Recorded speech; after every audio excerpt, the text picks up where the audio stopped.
एक बार की बात है, एक गांव में एक ट्यूबवेल था जिससे गांव के खेतों में सिंचाई की जाती थी। सब कुछ सही चल रहा था, लेकिन कुछ दिनों से जो भी किसान उस ट्यूबवेल का पानी अपने खेतों को सींचने के लिए इस्तेमाल करता, तो अगले दिन उसकी सारी फसल सूख जाती। अरे ये क्या, मैंने तो कल ही अपने खेत में बहुत सारा पानी डाला था, तो आज ये अचानक से ये सारी फसल सूख कैसे गई?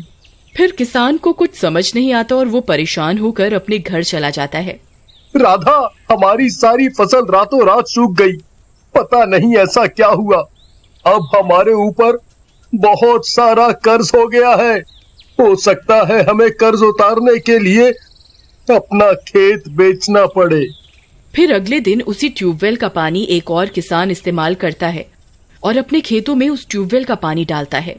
फिर अगले दिन वो देखता है कि उसकी फसल भी बर्बाद हो जाती है। इसी तरह देखते ही देखते गांव में बहुत से खेत बंजर हो जाते हैं। किसी को कुछ समझ नहीं आता कि आखिर खेत पानी देने के बावजूद सूख कैसे सकते हैं। फिर एक रात राधा परेशानी की वजह से अपने घर में इधर उधर टहल रही होती है। तभी उसे ट्यूबवेल के चलने की आवाज आती है। अरे ये क्या, इतनी रात गई, ये ट्यूबवेल किसने चालू किया? फिर वह खिड़की से देखती है तो उसे एक औरत दिखाई देती है जिसने सफेद साड़ी पहनी हुई होती है और वह उस ट्यूबवेल में नहा रही होती है।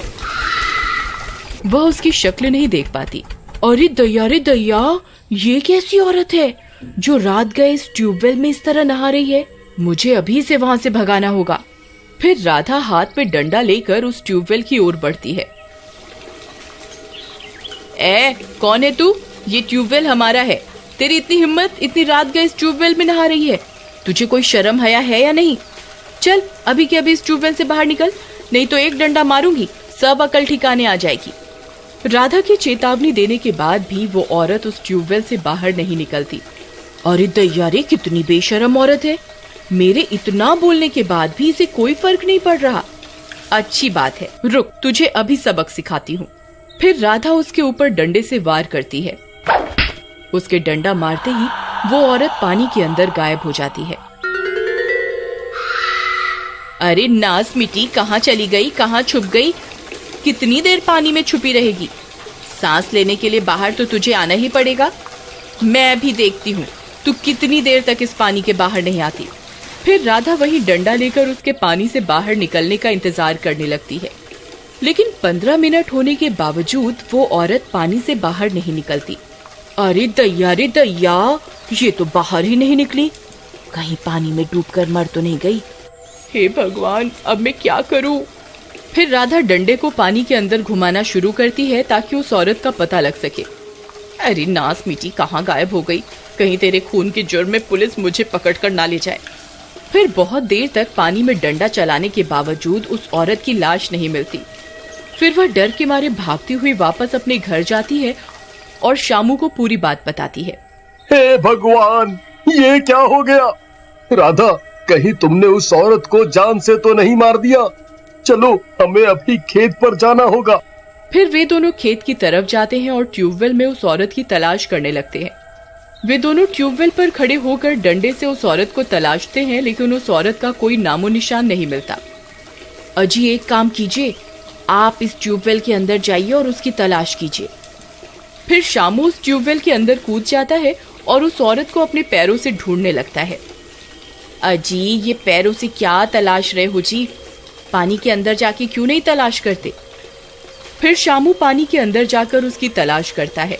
राधा कुछ देर तक वहीं इंतजार करती रहती है, पर शामू पानी से बाहर नहीं आता। अजी, कुछ मिला आपको? अजी, सुनते हो? अब आप कहाँ गए जी? हाँ जी, सुनिए। राधा बहुत घबरा जाती है।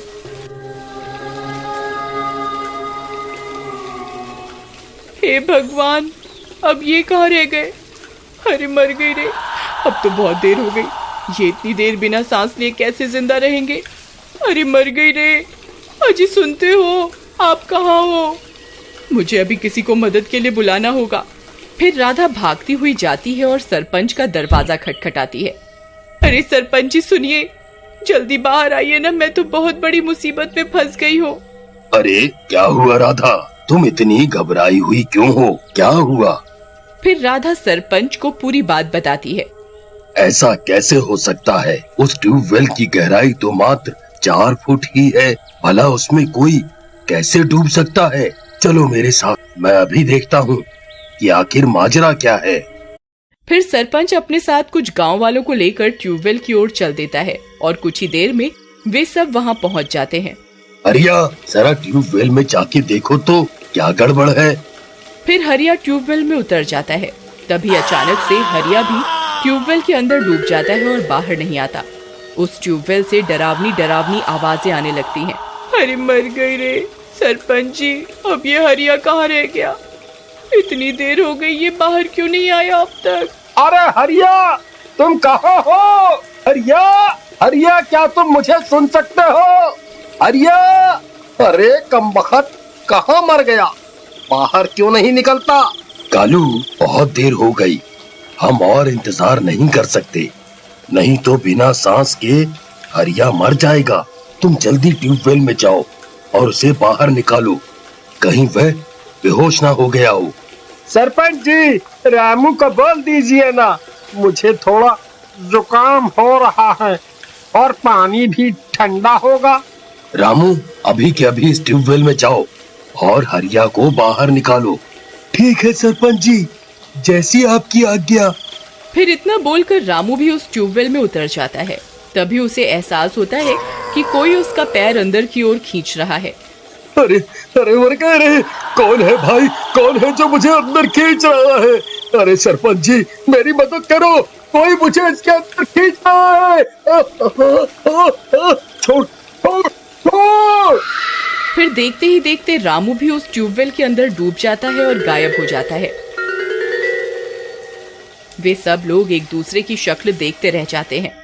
कालू, जरा देख तो सही, क्या हुआ? क्यों रे बुड्ढे, मुझे बेवकूफ समझा हुआ है क्या, जो मैं मरने के लिए इस ट्यूबवेल के अंदर जाऊंगा? दिखाई नहीं दिया क्या इसने किस तरह इतने लोगों को हमारी आंखों के सामने निगल लिया? ये ट्यूबवेल पर जरूर किसी चुड़ैल का साया है, तभी इसका पानी खेतों में डालते ही पूरी फसल बर्बाद हो जाती है। अब मैं यहाँ नहीं रुकने वाला, यहाँ जरूर किसी भूत प्रेत का चक्कर है। वे लोग आपस में बातें कर ही रहे होते हैं कि तभी डरावनी डरावनी आवाजें आने लगती हैं। अरे मर गए रे सरपंच जी, आपने ये आवाज सुनी? ये जरूर उसी चुड़ैल की आवाज है जो लोगों को इस ट्यूबवेल के अंदर खींच रही है। अब मैं यहाँ एक पल भी नहीं रुकने वाला। अरे भागो रे भागो, ये ट्यूबवेल तो लोगों को जिंदा ही निकलता जा रहा है। अरे सरपंच जी, आप कहाँ भाग रहे हैं? अरे रुकिए, मेरे पति का क्या होगा? अरे रुकिए ना, आप तो गांव के सरपंच हैं। अगर आप इस तरफ भाग जाएंगे तो गांव की रक्षा कौन करेगा? ये भूत प्रेत का चक्कर है, मैं इसमें कुछ नहीं कर सकता। अरे भागो रे भागो, भागो! हे भगवान, अब मैं क्या करूं? इन्हें कैसे ढूंढूं? फिर राधा उदास होकर वहीं उस ट्यूबवेल के पास बैठ जाती है। तभी एक मनचला वहां से गुजरता है। अरे वाह वाह, इतनी रात गए इतनी सुंदर स्त्री यहाँ क्या कर रही है? अजी सुनिए, आप यहाँ इतनी रात में क्या कर रहे हो जी? आपको डर नहीं लगता? और आप इतने उदास क्यों हो? मुझे बताओ, मैं आपकी परेशानी दूर कर देता हूँ। नहीं नहीं, कुछ नहीं, आप जा सकते हैं, मैं ठीक हूँ।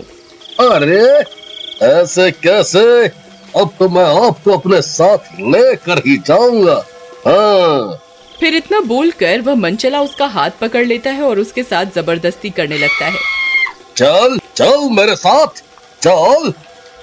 अरे ये मैं किस मुसीबत में फंस गई। अच्छा बाबा ठीक है, मैं तुम्हारे साथ चलती हूँ, लेकिन मेरी चप्पल इस ट्यूबवेल में गिर गई है, जरा वो तो निकाल दो। ले, इतनी सी बात, अभी निकाल देते हैं। फिर जैसे ही वो चप्पल निकालने ट्यूबवेल में उतरता है, कोई अदृश्य शक्ति उसे भी अंदर खींचने लगती है। अरे ये क्या हो रहा है? अरे अरे कौन है? कौन है? जाओ! और देखते ही देखते वो मनचला भी उस ट्यूबवेल के अंदर समा जाता है। अगर आप आगे की कहानी देखना चाहते हैं तो प्लीज कमेंट बॉक्स में जरूर बताएं।